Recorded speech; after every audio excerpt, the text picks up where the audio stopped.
So, hello mga be. So, nagluto ko ng pancit canton. Tapos, sinuruan ako ni mama kung paano magluto. So, naluto ko na be. Wait lang ah. Napakulo ko na be. Napakulo. So, hintayin lang natin siyang 30 minutes. 30 minutes! Charots. So, ayun. Naghihintay lang ako dito. So, yung gamit kong cellphone, hindi yung cellphone ko. Yung cellphone ni Papa kasi malinaw camera. Kitang-kita yung pangitan mo. Charots. Hindi.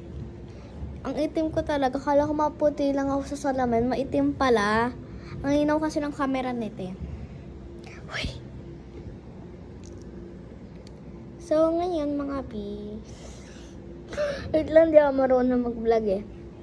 Hinihintay ko muna yung pakulo ko sa sa pancit canton. 30 minutes be. Naka-charge yung cellphone ko. So, ba't siya? Yung chinarge ko siya, 20%. Grabe naman yan, noy. Grabe. Grabe talaga. Hintay mo na tayo 30 minutes. Uy!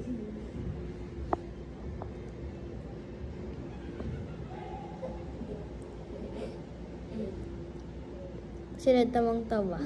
Di ko alam dun. Ayun na, papakita ko sa inyo.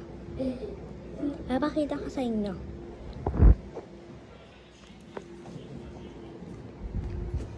Grabe naman tawanan yan. Erez! So, sorry kung hindi ako marunong vlog. Tinatry ko lang kasi papa ko, vlogger. Vlogger! Charot.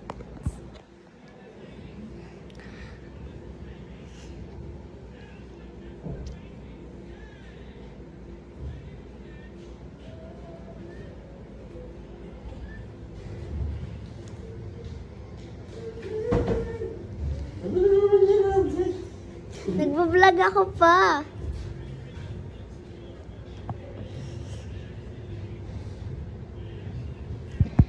So, kasi mga be, yun ang camera gusto.